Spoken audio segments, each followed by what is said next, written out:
Alright, right here is the post section. Basically what you do is you go over to post in the navigation and you click on add new. And basically what you want to do is the very basics of it is you add a title and some content and you hit the publish button. That's basically the overview of posts. There's a lot more details to it. First of all, you have your rich text editor here. That means basically it works just like Microsoft Word or an open office document. So whatever you want it to do, it will do for you. Such as if you want to hit bold, you don't have to know the HTML behind it. You just click the bold button and there you go. And the same thing applies if you want to do italics or strike through. It'll do it all for you. If you prefer to work in HTML, there's a tab over here that you can use to work in HTML. But if you want to just stick with a visual editor, you can just stick right there. And it has all the standard options: bulleted text, lists, block quotes, the left and right adjustment, and ability to add links, and also spell checking. Spell checking is kind of slow in WordPress. You might just want to stick with the spell checker that your browser provides, and just about all of them provide one.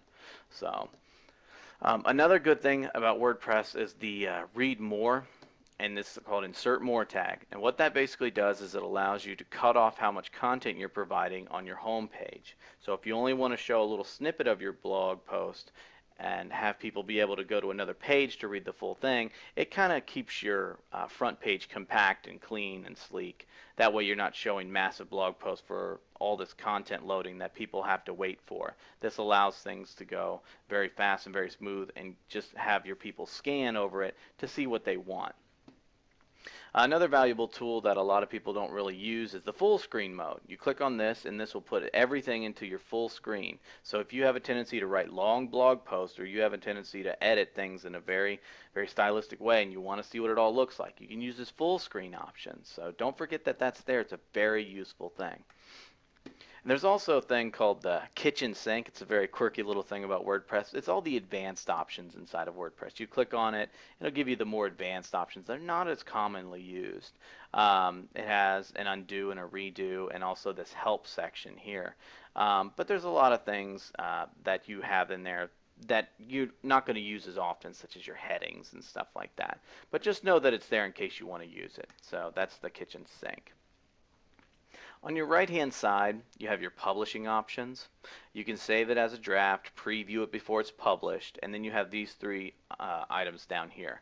This is the status of your actual blog post. If you click edit on that, right now it's a draft because I haven't published it, but if it was published, it would say published. But you also have a couple different options. If you have a multiple author blog running, or if someone else has to review it, you can put a pending review on there. And that will allow people to basically say, hey, this is ready to be reviewed and published. I just need you to take a look at it first. So that's a really good option if you're a multiple author blog owner. This is your visibility is the next one. Right now the visibility is public, so that means that the moment that you hit publish, it'll start going on your home page immediately. There's a couple different options you have though. First of all, under public, there's a little option that says stick this post to the front page. That's basically a sticky, such as in a forum sticky.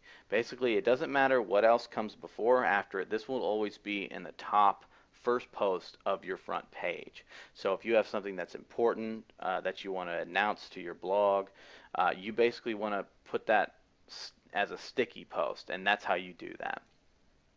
The next one is password protected. Basically, it'll still show up to everybody as a post that you can view, but in order to view it, after they've clicked on it, they're going to have to enter a password to see all the content. So this allows you to keep maybe protected content under passwords, such as downloads and videos and premium content.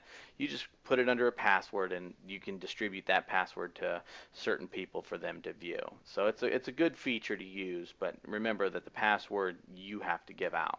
So the next one is kind of like password protected, except for no one's going to be able to really view, not too many people are going to be able to view this except for certain users. Non-registered guests will not even be able to see that this is even a post if it's set to private. A private post is exactly that. It's for not many people. So if you set something to private and send somebody to it and they're not a registered member of your site, they're not going to see it. It'll actually show up as a 404 error. So something to keep in mind. A lot of times you're just not going to use private posts. A lot of times you use either password protected or public posts. So All right, and then the next one is when you decide to publish something. That's why it says right now publish immediately. So if I click on this publish, it'll automatically go to my front page in my blog roll on my home page. So, but if you click edit, you can adjust the date whenever you're going to post your blog. Um, a lot of people, when they first have a blog, they want to show that they have some content, so they'll maybe put it in the past, such as, maybe put it a couple months ago and make it look like an older post. But also another great feature about this is that you can actually schedule your posts. So maybe you want to do all of your blogging in one time frame, and you just set to have it drip feed its content over the course of maybe a couple days. So let's say you have 10 articles and you want to publish them once a day. Well, you don't have to go back every single day and publish it. You can publish all your articles at once and just schedule them to post on a different day. So basically this one I want to maybe schedule for the 9th, so I want this to go tomorrow. So I click OK, and it actually says schedule for, and this changes to schedule. So it's a really handy feature if you want to keep yourself organized and kind of maximize your time instead of always having to come back and do the same tasks every day. So down here, next option is the post tags. Basically, these are little keywords that you want to put in there to kind of let people know what your individual post is about. If it's about the iPhone, you want to put iPhone in there. If it's about money, you want to put money in there. And it's also, the more of the same tag you use, the more prominent it'll be on your site. Therefore, if you want to use maybe a keyword or a tag cloud, the more times you use the word money in there, it's gonna show up as a bigger word in your tag cloud. Categories is just a way to keep your posts structured so that in case people are looking for a category that you had designated, like I said, once again, if you were talking about iPhones, maybe if you were talking about an iPhone app, you would have an apps category. And that way people that maybe you always want to read your blog, but really want to read more about, let's say, the iPhone apps, they're going to go to the apps category. Down here is a couple of optional things. These are not required when you are posting, but it's something that maybe some themes use or maybe some plugins use. So just kind of keep it in mind whenever you're using that. So an excerpt is basically a summary of what your post is about, kind of like the stuff that's above your read more link.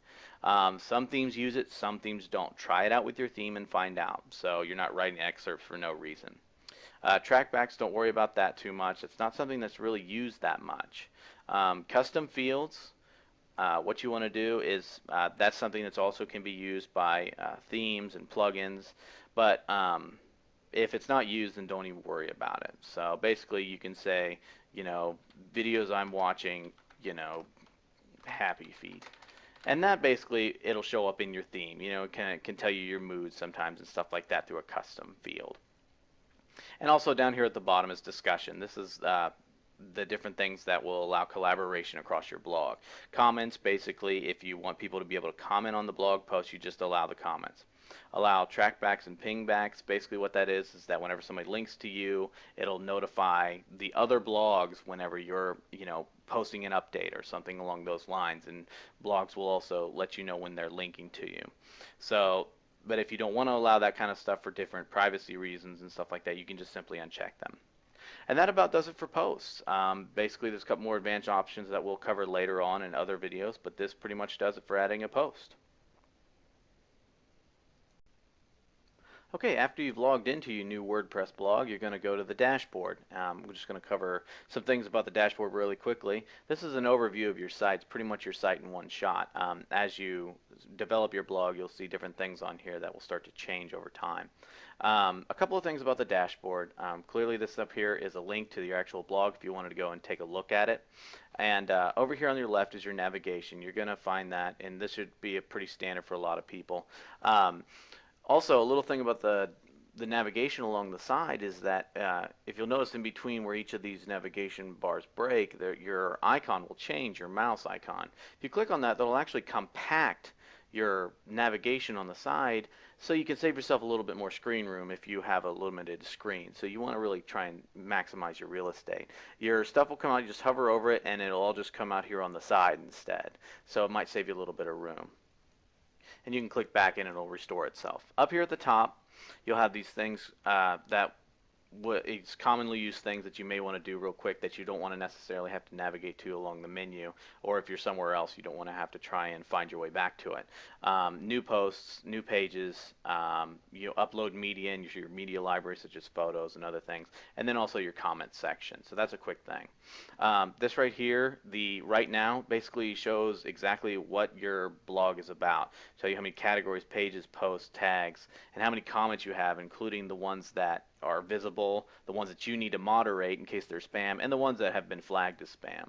Also, it shows your theme, how many widgets you're using, and what type of WordPress you're using. If for any reason that you need to update it, it'll display it here, and it'll also display it down here.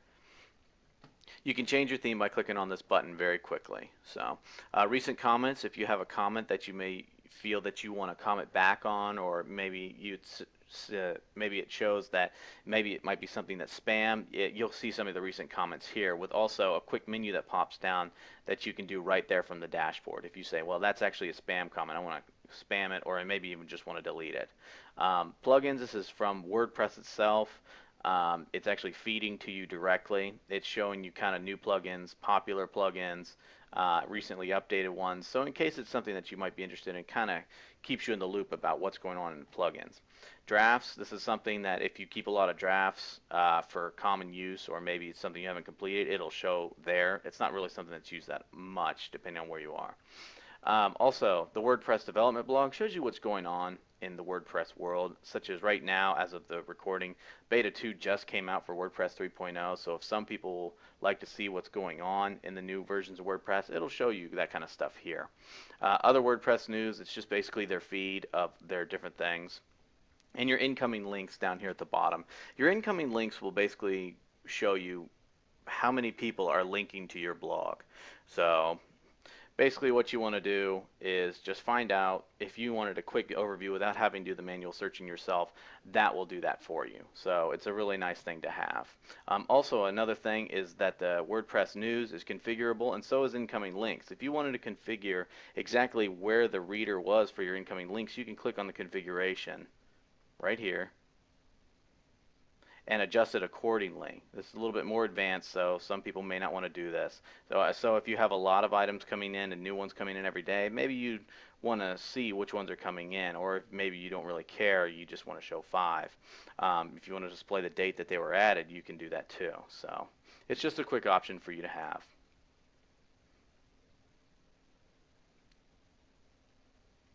Same thing for the other WordPress news, you can configure it. And the best part about other WordPress news is that this is actually a feed reader. So if you have something maybe in your industry that you want to use, you can actually put anything you want in here, any feed at all. So if you wanted to feed from your favorite blog, or your top digs, or your stumble upon, you can put any feed in there. It just says WordPress news for now. So if you want to, that's just a quick feed reader for you to use at your disposal. It's not just WordPress news. Another handy feature about the dashboard that a lot of people don't really know about is the screen options and help sections. These are actually everywhere, and they're configurable across a multitude of pages, so they kind of change depending on what page you're on. But where it has some of the most robust options is on the dashboard. So if you click this, a drop down will come up, and you can basically show what you do or do not want to see every time you log in. Other WordPress news, the development blog, your drafts, that kind of stuff you don't really care about, so it doesn't really matter and you don't need to use it. The plugins, and you can make all that go away.